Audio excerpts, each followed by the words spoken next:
Welcome back, everyone, to At the Table podcast. And today I am here with a very talented sculptor with pieces around the world, multi-award winning, and also in the National Sculpture Society. Yes. So without further ado, would you like to introduce yourself? My name is Mick Doellinger, and I'm a sculptor, bronze sculptor of wildlife, and I live in North Texas. Well, Mick, before we even start, I just want to say thank you for allowing us to come here and host us here, and just show us around with your art. It's since I met you, a couple weeks ago, kind of stalked in a way your website. Right. Okay. Because it's just amazing. So thank you for allowing us to come here. You're welcome. What sculpture are you most proud of?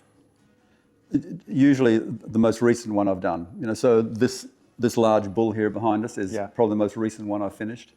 But then there'll be another one. Elephants are coming up and different things. So that's usually how it goes. It's the most recent one. Really? Is my favorite. Yeah. Why do you think it goes like that? Like for you? Well, it's because of all the excitement, the mental stimulation of designing a piece, and that it has all been in this most recent piece. I mean, I can look back on older pieces and like them still in that, but I've seen them a lot. Yeah. It's not new anymore. So it's like your baby. Almost. Yeah, it's a new one. Okay. And before we even go into more depth of everything you do, where are you from? Where were you born? And what made you start sculpting? I was born in Germany, and when I was 18 months old, my parents emigrated to Australia. So growing up there, I was always nuts about animals. That was my main interest.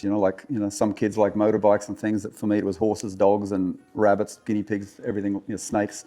So that was my fascination all the time. So I used to draw a lot as a kid, and then when I started sculpting a little bit, I was 11 years old, I think. The first time another older sculptor I met, William Ricketts, he gave me a piece of clay, and I sculpted a little head and that, and he gave me one of his pieces, and he fired the clay for me that I did. But that was a powerful experience for me, meeting him, and all the work that he'd done. He was setting up a sculpture park, so it stuck with me. And also because I was always into the animals, so natural history museums, and in Australia, the largest city near where I grew up was Melbourne. So the Natural History Museum, I used to love going there if my parents took me in there.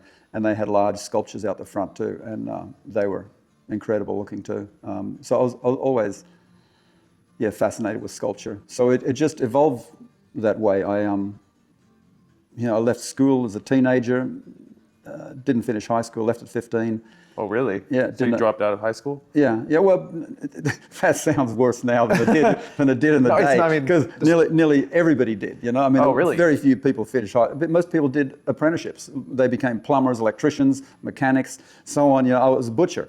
Okay. I did butchering. It was about animals. The dead animals, but it was still about anatomy. So not to cut you off, but nowadays, whenever people drop out of school, they usually do it to follow their dreams and entrepreneurship or whatever that is. But for you and everybody else back in the day, would you say that people had to drop out of school because they had to provide for the home, work? Yes, in many cases.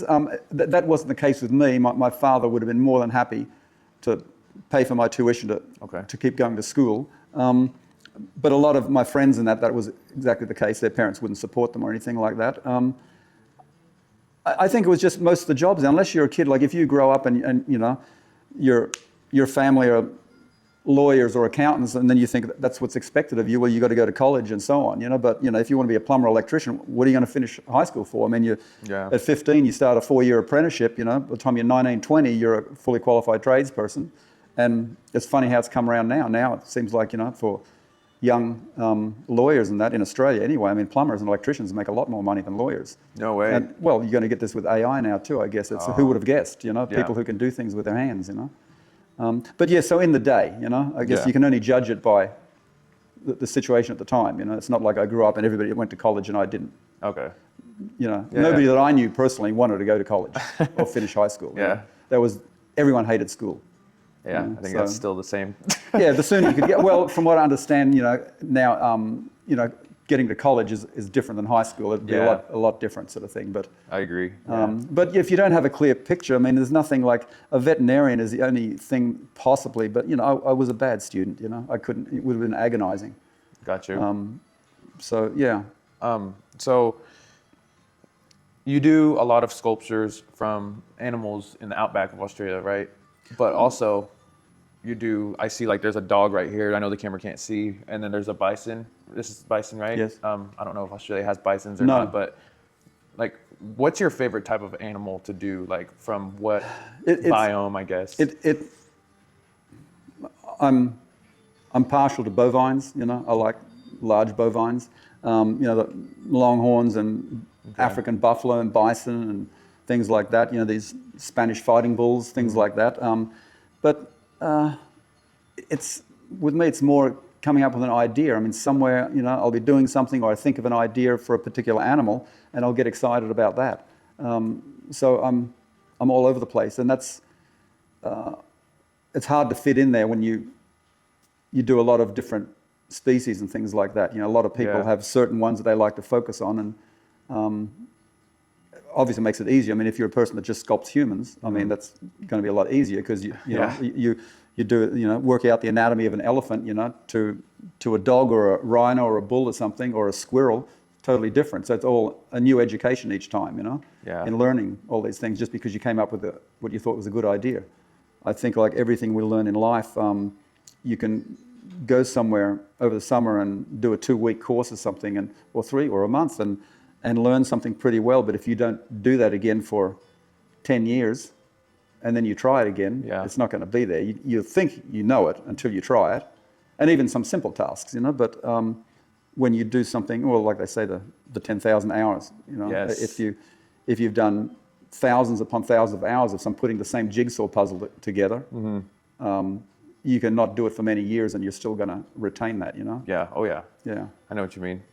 Yeah. So for a lot of your art, or a lot of your sculptures, you see movement in them. You see, like, you can tell that, like this one, you could tell like the wind is blowing in its hair, or just even the bull standing there looking at something, or this one's like the jaguar behind you is just, it's growling, it's like about to attack, about to pounce on somebody. So like it has a lot of essence, and you talk a lot about essence in your sculptures. How could you explain what that is in simple terms to someone that doesn't really know? I think you can make a model, create a model of a person or an animal or something, and they're just standing there, and they're straight and they're stiff, and there's it can have a lot of detail, and anatomy and everything can be really good, very accurate, and it's still just, it can be boring. And the only interesting thing is the anatomy, but the whole composition is boring. And then you can get someone that doesn't focus on anatomy as much. I mean, like you know, I said, like someone could do a stick figure that has some gravity or movement, and it can look really cool, and it can be nothing in particular. Yeah. So it's trying to find that essence in an animal, of whatever subject you're trying to do, whether it's action or whether it's static like this, and how do you add movement to a static object, you know? Yeah, absolutely. With wind and that. So. Yeah, that's what takes it. I only do 3 or 4 new pieces in a year. These are additions, so that's how I can make a living. But it's the working out all these little design, these things where you're not actually doing something, so I'm just thinking about it. Okay. And sometimes there's a problem, and I might be stuck on something for days or weeks, and then another time walk through the door and the lights are off, but the window, the blinds are open, and you see the sculpture I'm working on, and how the light hits it from that angle. Suddenly I see something, go, that's it, and then get all excited and go at it and spend several hours on something, and being very stimulated by it, and then, till you get to your next speed bump. Oh, okay. Think, okay. Or everything looks okay, but it's missing something, and you can't think of what it is, you can't see it, so it takes time. Got you. Yeah. That would help a lot, natural lighting, like especially with the type of art you do. It probably helps a lot with that essence. It's a lot to do with light refraction, yeah. So you said you work on like a couple or 3 new pieces of art a year. Yeah. What do you have in the works? Like, what's coming up? What do you want to do? Like, what's something you wish somebody would tell you to do? Or I don't really. I do what I want to do, really. I mean, the subjects I want to do, I work on them, sort of thing. There are, obviously there's some subjects that I find very interesting in that, but I know they wouldn't necessarily sell that well. They wouldn't have broad appeal. So that makes it more difficult. You have to consider that you still got to pay the bills and so on. So you've got to stick to subjects that more people are interested in, you know. Yeah. But there's a lot of, I've said many times, there's a very famous, probably the most famous animal sculptor in history was Rembrandt Bugatti. And he did many animals, like studied them in the zoos in Europe there, Belgium. But he did a couple of anteaters, and they're really interesting sculptures. And I look at those things and I think, those animals don't interest me at all with that big long nose, but the design of the sculptures are really, really good. So, someone that buys something like that is going to be someone who's just purely into art. But most of art sculpture that I've found is subject matter driven, Okay. If you do a sculpture like here of a Labrador, everyone that owns a Labrador is going to notice it, Oh, yeah. If you did a poodle, whatever. I mean, if someone's into longhorn steers or that went to UT or something like that, everyone's going to notice a longhorn sculpture in that. Doesn't mean they're going to buy it, but you're going to get their attention. Yeah. So you have to think about things like that. But I've done things like kangaroos and that. Obviously, that's not. Some people just like it because they think it's cool, or sometimes not always the big what would you call them, the megafauna, the glamour animals, like bison and so on. But it's what generally it's whatever you want to do. Yeah. Nice. Yeah.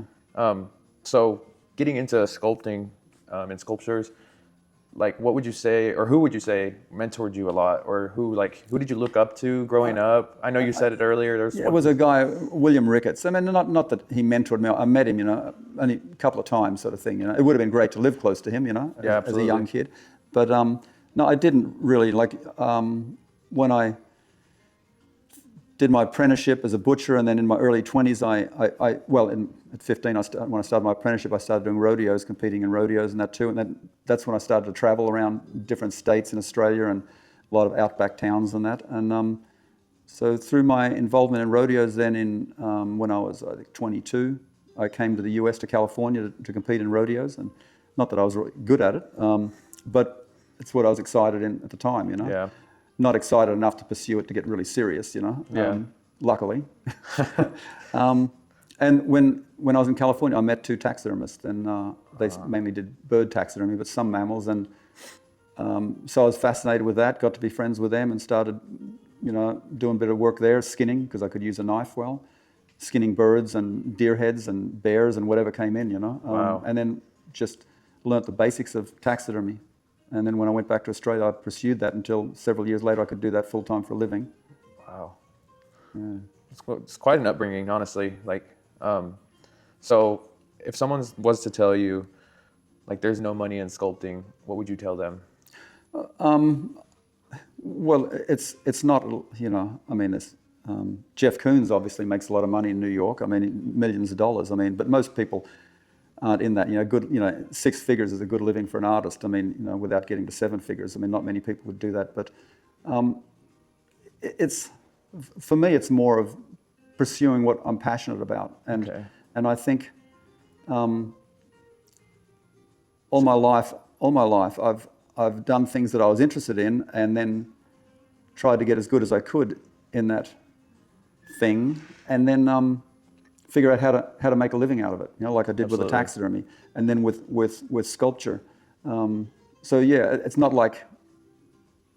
So you say you're pretty purpose-driven. Yeah, well, I think it's difficult for when I talk to young people, and they, and you get some really smart young people, and they could do anything, but there's no one thing that they're passionate about. They might think, oh well, I'd go to Wall Street, or I want to go into work for a property developer or whatever. And there's all these things they could do, and then you think, but it's easy. Life is easy if you find your passion. If there's something you're really interested in, you will pursue it, and it all comes. You can maintain the interest. Even at low points in your life. And you will have them. You will have them. Yeah. So you really fell in love with the journey more or less than the outcome. You loved the purpose and the journey rather than, I'm gonna make a buck off of this later. Yeah, it's not. I mean, I could make more money, make bigger editions. You have popular pieces, and they sell out, and that's it. And then people want more of them, and you think, oh gosh. I could have sold more, but no, that's it. That's the end. There's 22 pieces or 30 pieces, whatever, or some are smaller, and you end it there, because they're collectibles. So, it's not, you got to make a living, and you want to be as comfortable as you can. Of course. But it's not just. If I was just money driven, I would focus on something else. Okay. You know, and there's artists that are really good artists that don't do it for a living, that are brilliant artists. You know, there's been doctors, there's been all sorts of people do it. There's some people, grown up on a trust fund, they've never had to work, and they're great artists, but they don't need to make a living out of it. Yeah. Doesn't make their art any less. So you said you've been around the world. You know, you have art in museums around the world, and you've won so many awards. What do you think is the best city or country for art or sculpting? The US. And why? It has more of everything. It has more people that can afford to buy art. I mean, it's interesting because people get caught up in politics here and are upset with their own country and that, and they don't really have a reference point. They don't really understand how good it is. I mean, this is, I love Australia. It's a great country, a lot of big open space and that. But if you think of for a young person to be anywhere in the world, this is it. I mean, the whole country is the Big Apple. I mean, this is where anybody with enough drive and ambition, this is where you can't make it here. I mean, it's difficult to make it elsewhere. Oh, okay. And as in other countries, I have business friends in Australia that are very successful there, with the limits of a small population. But if they were over here, multiply it by 10 or 20 or whatever, So, yeah, I think products, materials, everything you can get here easier. And I think, this is ground zero, yeah. So did you ever have a phase, say you were here in the United States already, did you ever have a phase where, things weren't working financially, and how did you get through that? Oh yeah, when I first I've been, since 1979, I've back and forth here many times. My ex-wife, she was from California.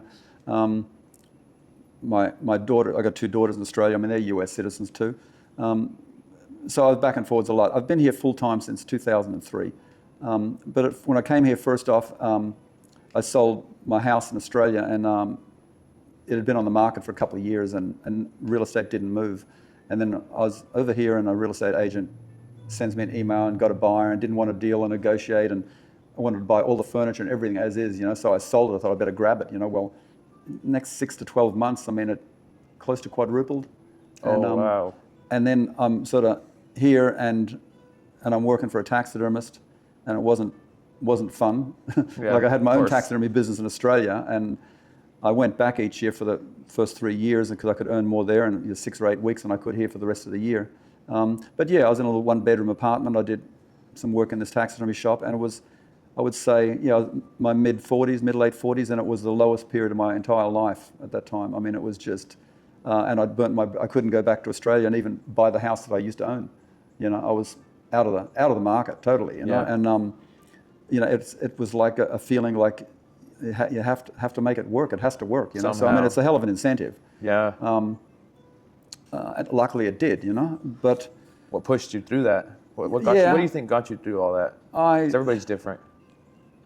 Just, The drive. I guess you have to, if you find the right thing. I thought, this was it for me. I mean, because when I did taxidermy, I was very excited for many years doing taxidermy, and as I was learning more and more, and then I started doing the bronze sculptures, and I'd do maybe one a year or something. It was difficult to sell them in Australia, but I kind of, as time went by, I'd focused more on sculpting the taxidermy mannequins, where you have to wire skeletons together, and then do clay sculptures over them, and you take a fiberglass mold which you pour polyurethane foam into. It gives you a replica that you put the skin on.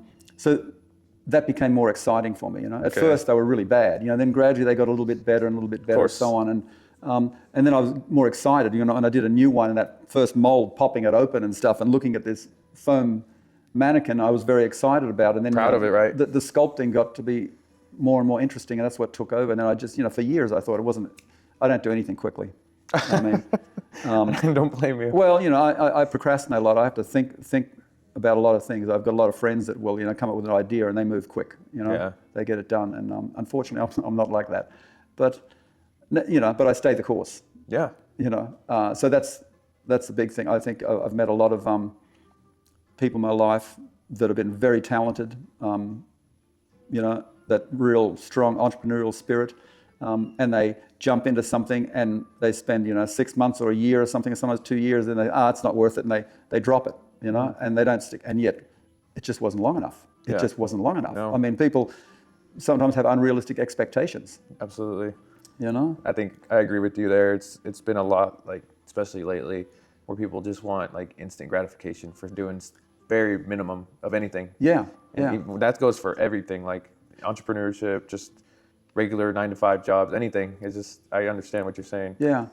It's to me, it's not the real world, you know. No, it That's the ain't. Instagram world and that. But it's, yeah, I think it would be difficult being a young person now, growing up in this time. You know, I don't think, even though you have so agree. much more stuff, Yeah. and information, I think there'd be a lot more pressure. I think so too, because like it'd be hard to grow up and have your head straight on something, because there's this going on here and there's this, like just like you said, there's so much like that you can do. How do you focus on one thing you can't, like? Yeah, well, hard. it's always been the same throughout the history of mankind. The best way to do anything is to find a mentor. If you can find a good mentor to teach you the way of something, Yeah. that's the quickest way. That's the quickest. You don't have to make all your own mistakes. You know, you're learning from somebody. But in some cases, it's difficult to do. But if you have that, you know, and some people have their father to look up to and that, and things like that, or they have some other mentors, and that's great. I mean, that's invaluable. Yeah. I think a lot of people don't even realize how valuable that is. They can be successful and not realize if you didn't have this person in your life, it wouldn't have worked out like it did, you know.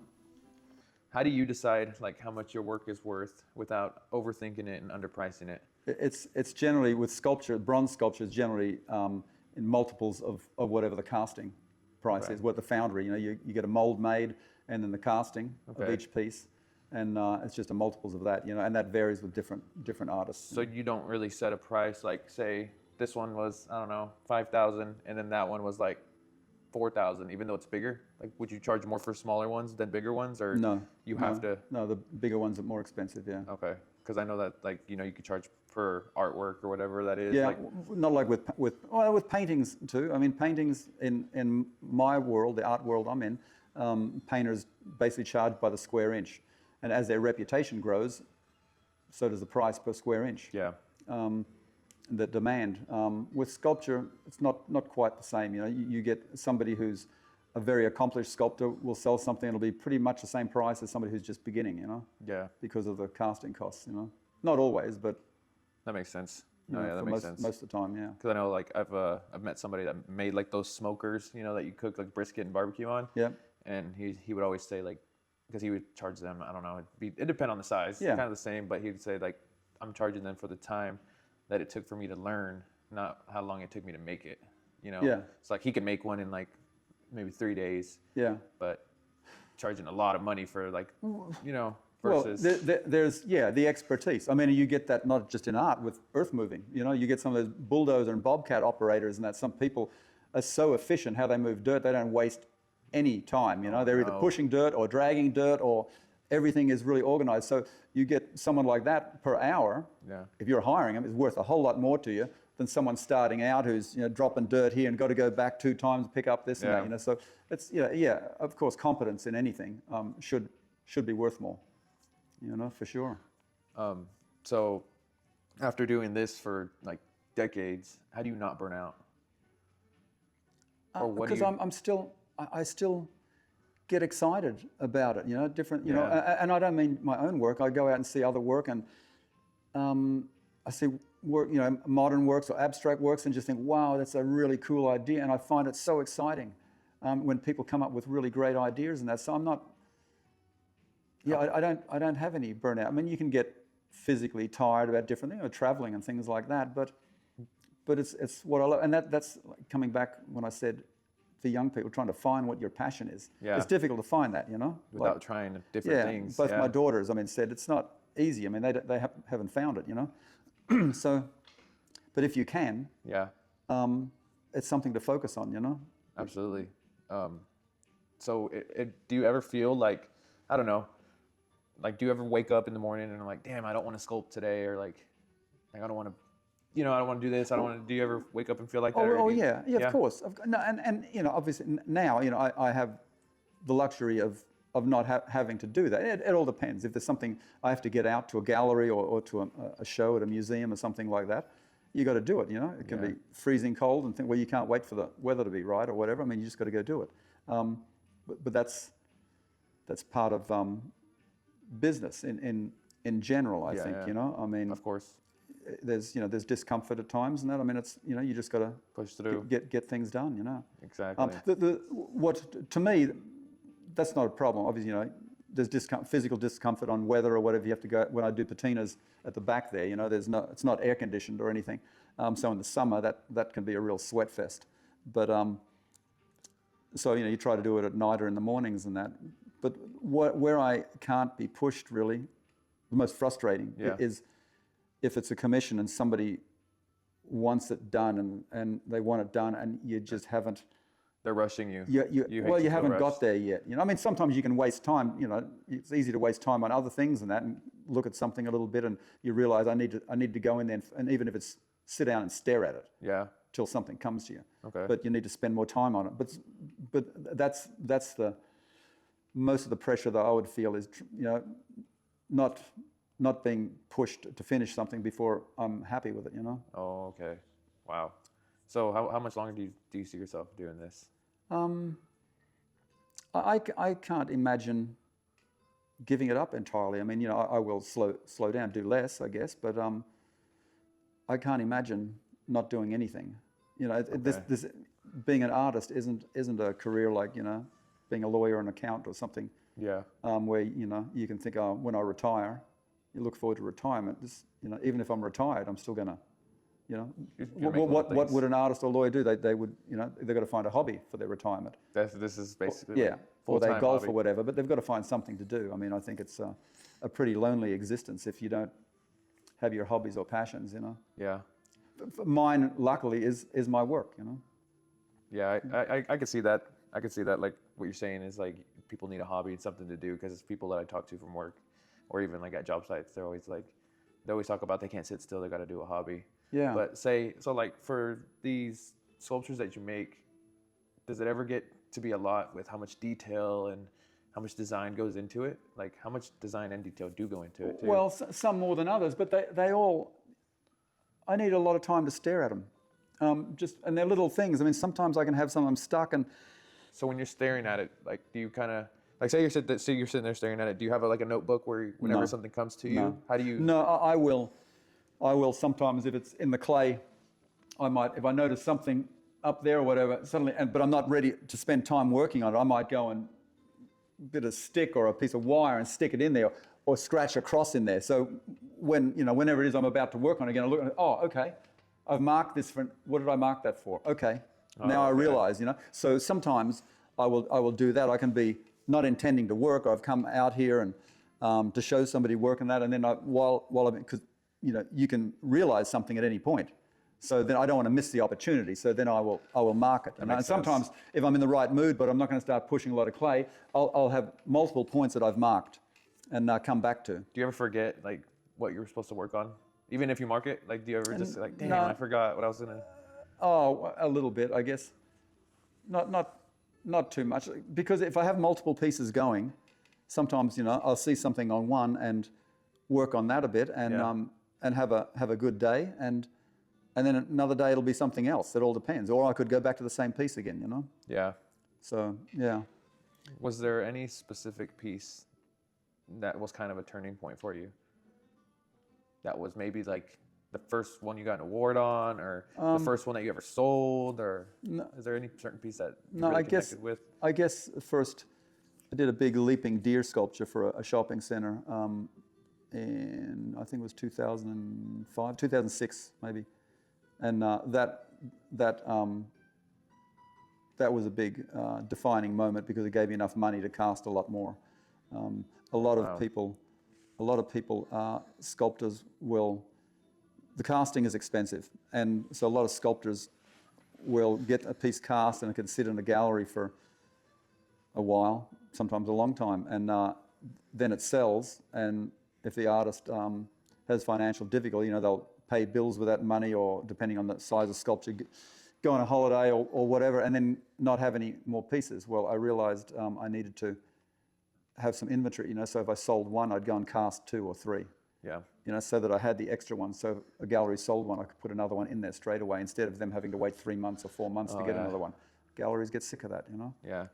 It happens anyway. It happens anyway. But that's just, before I don't feel like I started from nowhere, because I started a taxidermy business before in Australia, and I remember when at first I'd go to these deer hunter meetings and stuff once a month and take mounted heads along there to show people, and it's just this gradual incremental building up a reputation. Well, it's the same thing, So if you've never done that, would be a lot more difficult at first, to get started. I mean, it's basically you're still running a business. Yeah. And you get some people you get some artists that are brilliant artists, and they couldn't run a sandwich shop. they have no understanding of just the basic concept of business. But they're brilliant as artists, and I feel sorry for them. So some of them will do well. To monetize some of them will have a spouse or someone that's good at it, or a manager or something like that, and that helps them a lot. But it is part of it, I mean, my wife Katrina, we work together a lot, but over the time, she runs the office, and she takes care of most things. Even dealing with foundries and ordering pieces and so on, So do you think that's a great time talking about this? Do you think that, like, what's your take on the internet right now? Like, do you think it's helped like artists, or do you think it's kind of like, especially with AI, do you think it's kind of made it harder to pursue art? I don't know. I think we're at a moment like with digital photography, where everyone can do it. Yeah. Kind of thing. Everyone's a photographer. I think we're at a moment like that. Yeah. Where it becomes easy. You don't need the skill sets. It doesn't take years of skill sets to do something, to get anatomy and so on. There's programs and apps and things will get that for you. So yeah, I don't know if it's easier. And I would think it's easier just because, like, you can, like, use AI kind of as like an assistant. Like, I don't know if you've heard of OpenClaw, but essentially it's your own assistant. You get it's a website you go on, and it runs like your business for you. It runs your emails for you. It takes calls for you. It can set up like anything a human could do. It can do, but you have to have it on its own computer, and you have to like limit to what it can do, because I've heard stories where it bought courses to teach itself with the creator's money. Yeah, so like if you have it set up, it will buy a course for itself to learn more about what to do to help you. Wow. But you can limit that, so it doesn't spend like $10,000 on a course. Yeah. So that in those ways, I think it would help, like, just because you don't have to think a whole lot. You can do what you do best. You know what I'm saying? Yeah. Oh boy, it would be. I would struggle to be that trusting to give it free rein like that. And we're in the beginning of all this stuff. I mean, all these major screw ups are about to happen still. There's going to be major things. Yeah, agreed.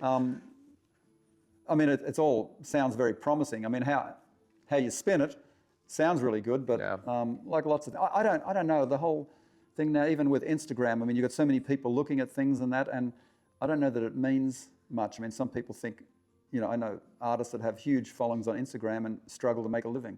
Oh, absolutely. It's all about monetization. Yeah. You got to have and back to entrepreneurship, you got to find a way to get monetized and be one with your crowd. Yeah. You could sell, I don't know, maybe 1,000 people $50 stuff, Yeah. And how many of those 1,000 people are going to come back? Or you can have 50 strong people that you could sell like $100 or $400 things to.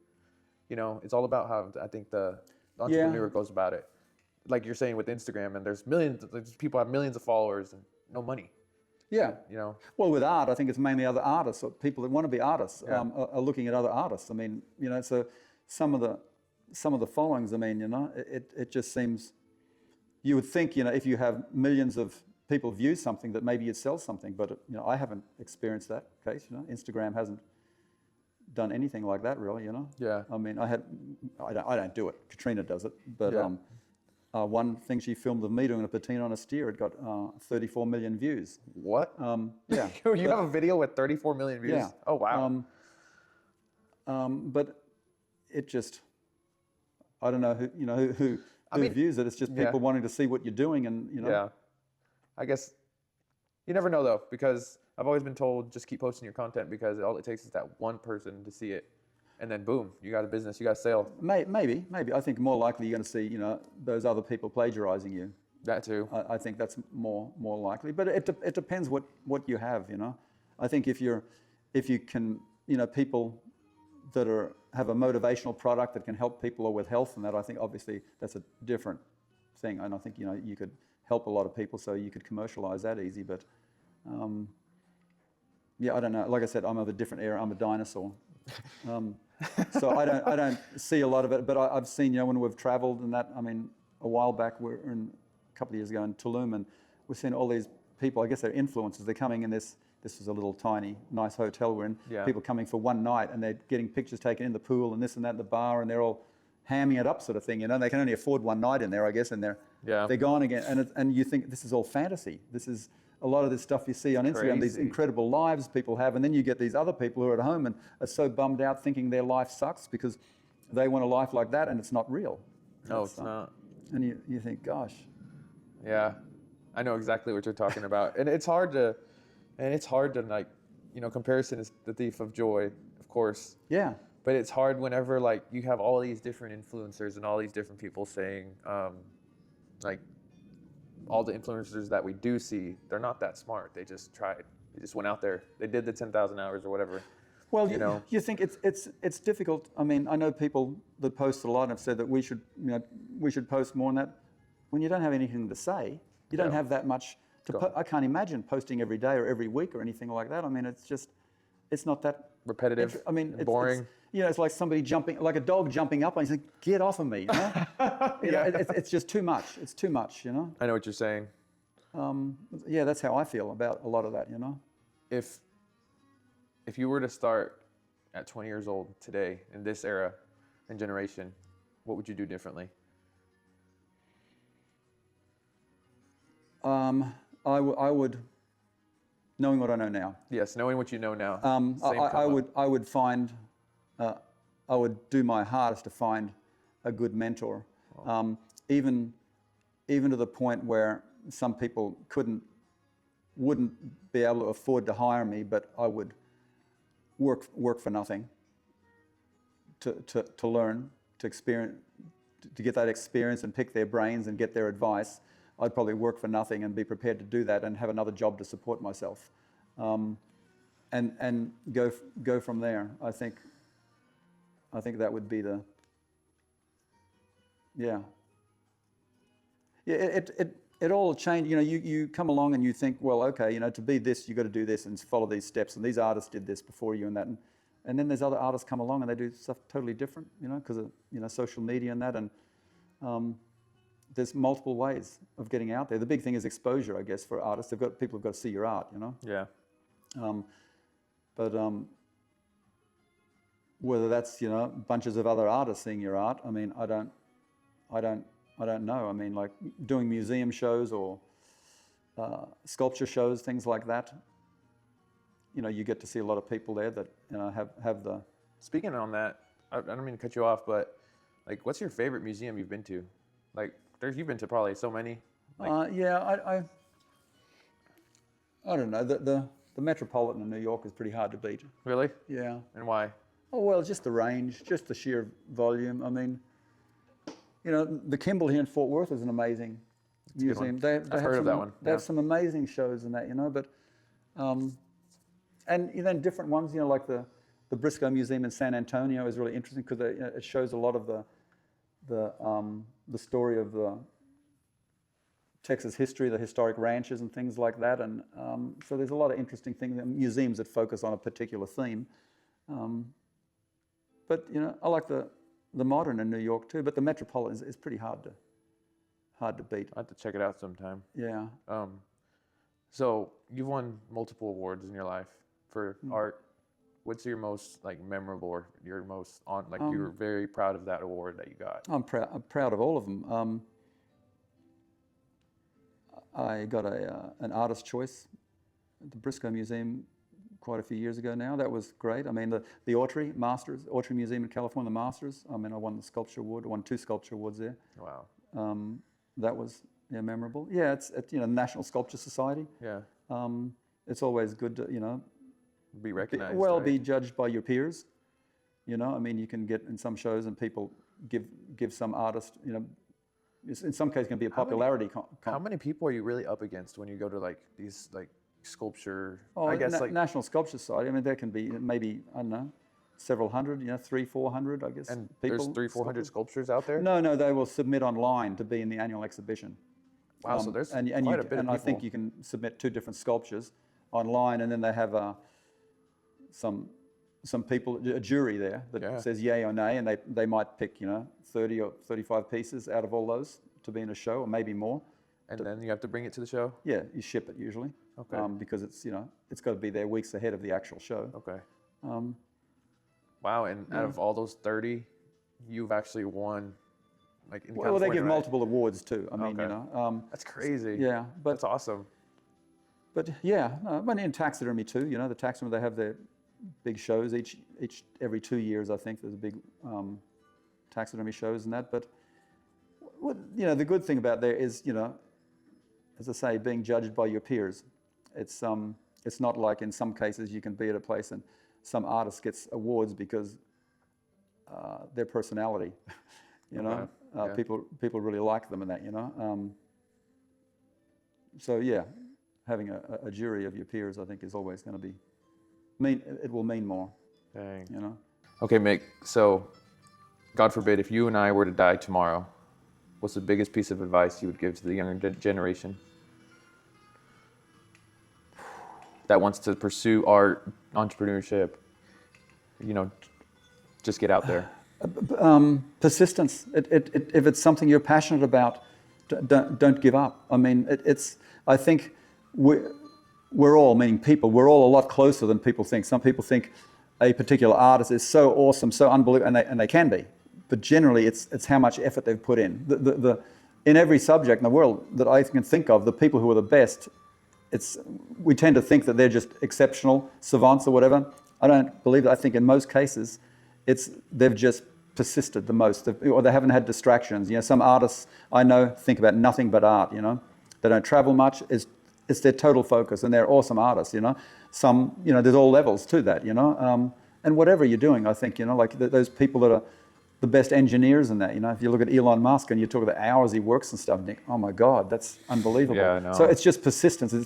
That's why those hours and sustaining something for a long period, you have to find your passion. You have to find something that you just want to get into, that you just, even if it's difficult or hard or you're tired, you just get up and do it regardless. Got to do it, And I think, when you're tired, you take a break or you take time off, but get back to it. I mean, if that's your thing. Yeah. The hard part is identifying what that is for each individual, But for young people, the sooner you can focus on that, and you can get distracted as a young person because if you're a bright young person, you have this opportunity, you start that, it's not what I thought. I'll do this. And if you're smart, you can do a lot of things, and you can try a lot of jobs. So you get very distracted. So I think, and a lot of times, if you persisted a little bit longer with something you thought was it, getting over that tough part. Like when you learn something new, sometimes it can be really difficult, and you're struggling. You think, I just don't have the aptitude for this. Yeah. And it's not that. You just got to persevere long enough to suddenly you're over that hump. Yeah, of course. And then it's smooth sailing, and there'll be more humps, but you have the confidence then. Yeah. And I think that's the big thing. Yeah, for a young person now is just to pursue your dreams. And it's not easy. I read a survey once, and this is over 20 years ago, and what I remember was these numbers where they said there were at the time 23 million self-professed fine artists in North America, so not just the US. And less than 2% made more than $1,000 a year off their art. Wow. So if you think of, then the people who make six figures are a smidgen of a percent. Mm-hmm. And yet there's art colleges all across the country teaching art. But those people, most of them are going to be teachers or something else like that. With like actors. I mean, the people that become actors. Yeah. Most actors are waiters. Oh, wow. And you think it's, so it depends what you... Keep pushing until you find a light. Yeah. Wow. So there's no easy way. It's just, if you're passionate, it's more bearable. Yeah. Well, Mick, you have some amazing advice. I appreciate you for hosting us, Andres, my friend. Thank you. It's been great. Hopefully we get to sit down again in the future. Yeah. Whenever this podcast is glorious. Yeah, I look forward to seeing who else you interview. I have some people in the works that I've written down that I think I could get locked in, but we'll see. Yeah. We'll see. But thank you for having us on. Thank you for hosting us here and showing us your art. And yeah. You're welcome. Stay tuned for more podcasts. And if you stayed this long, make sure you like, subscribe, and stay tuned for the next video. Peace.